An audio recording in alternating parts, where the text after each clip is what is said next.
La France, pays réputé pour sa beauté, son romantisme et sa culture, dissimule un sombre secret. Un groupe sinistre, les Fils du Panda radioactif, projette une ombre menaçante sur la nation. Ils opèrent dans l'ombre, leur motivation nimbée de mystère. La peur est leur arme, le silence leur bouclier. À la tête de cette organisation malveillante se trouve Kiki le Kiwi, un personnage aussi charismatique qu'impitoyable. Son regard froid et calculateur reflète un esprit dévoré par les ténèbres. Il commande une suite de fidèles, des individus liés à lui par la peur et une idéologie tordue. Parmi eux se trouve Caramiel, le stratège énigmatique GamCube, le brutal exécuteur, et Azerty 989, le maître de la manipulation. Ces individus, autrefois des gens ordinaires, ont été déformés et pervertis, transformés en instruments de terreur. Leur symbole, un panda radioactif, est un rappel effrayant de leur pouvoir. Il incarne le chaos, la destruction et le mépris de la vie humaine. Les Français murmurent leur nom avec appréhension, car parler trop fort, c'est s'attirer leur foudre. Des murmures sur leurs crimes ont longtemps circulé à voix basse, des gens disparaissant sans laisser de traces, leurs familles abandonnées avec seulement des questions sans réponse. Puis, les murmures se sont amplifiés, passant de rumeurs feutrées à des déclarations terrifiées. Les enlèvements sont devenus monnaie courante, leurs victimes apparemment choisies au hasard. Ces enlèvements, audacieux et brutaux, ont servi de rappel brutal du pouvoir du groupe. Ils tenaient des communautés entières en otage, la peur étant la chaîne invisible qui les liait. Les malheureux qui étaient emmenés étaient emprisonnés dans des lieux inconnus, leur sort incertain.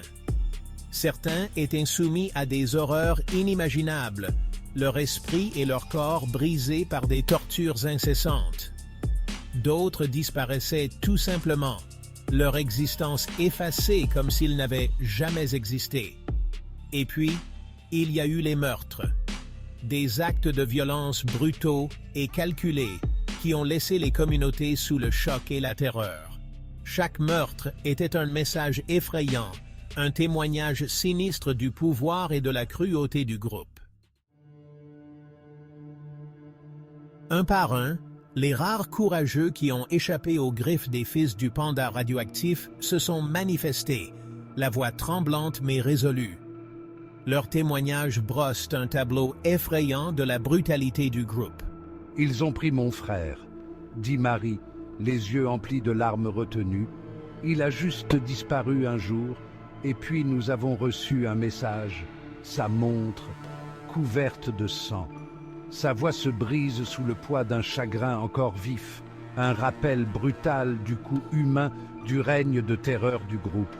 Un autre témoin, Jean-Pierre, un ancien captif, porte les cicatrices physiques et émotionnelles de son calvaire. Ils m'ont gardé dans l'obscurité, murmure-t-il d'une voix rauque et faible. Je pouvais entendre les cris des autres, ressentir leur douleur. Kiki le Kiwi, il m'a rendu visite une fois. Ses yeux, ils étaient vides, dépourvus de toute humanité. Ces récits déchirants, tous plus effrayants les uns que les autres, corroborent les rumeurs, révélant la véritable étendue de la dépravation du groupe. Ils témoignent de la résilience de l'esprit humain, une lueur d'espoir face à une obscurité inimaginable. Section 4. Écrit dans le sang. Déchiffrer les preuves.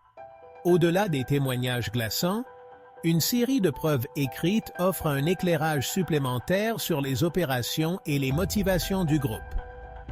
Des messages cryptiques, griffonnés dans un code qui déconcerte les autorités depuis des mois, laissent entrevoir un plan plus vaste, un grand dessein qui va bien au-delà d'actes de violence aléatoires. L'un de ces messages, intercepté par les autorités, se lit comme suit. La volonté du kiwi sera faite. Le panda renaîtra de ses cendres.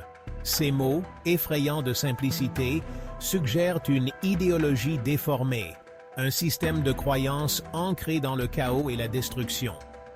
Ces messages fragmentaires, comme les pièces d'un puzzle macabre, sont lentement rassemblés, révélant une vérité troublante. Les fils du panda radioactif ne sont pas de simples criminels opportunistes. Ils sont mus par une idéologie fanatique qui menace le tissu même de la société française. Section 5. La Terre tremble. Impact des révélations. Les révélations sur les crimes des fils du panda radioactif ont provoqué une onde de choc en France et au-delà. Ce qui était autrefois considéré comme des incidents de violence isolés est désormais reconnu comme l'œuvre sinistre d'un groupe hautement organisé et dangereux. Le public est sous le choc, luttant pour accepter l'idée qu'un tel mal puisse exister en son sein. La peur et l'incertitude s'emparent de la nation, jetant un voile sur la vie quotidienne. L'esprit insouciant de la France, autrefois si vibrant et vivant, a été remplacé par un sentiment de malaise, une retenue collective du souffle. Le gouvernement, soumis à une pression intense pour agir, a juré de traduire les coupables en justice.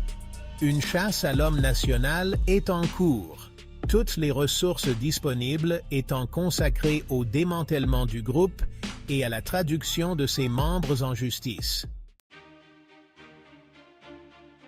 Section 6. Un appel aux armes. La justice doit prévaloir.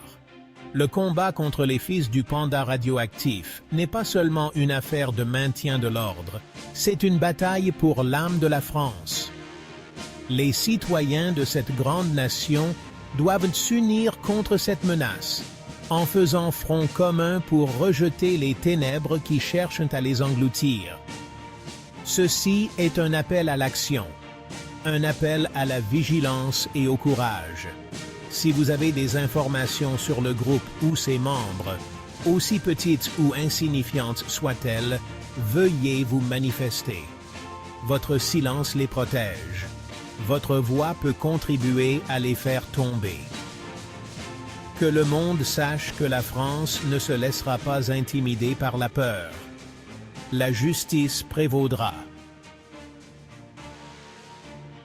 Le règne de terreur des fils du panda radioactif prendra fin, et des cendres de ces ténèbres, une France plus forte et plus unie émergera.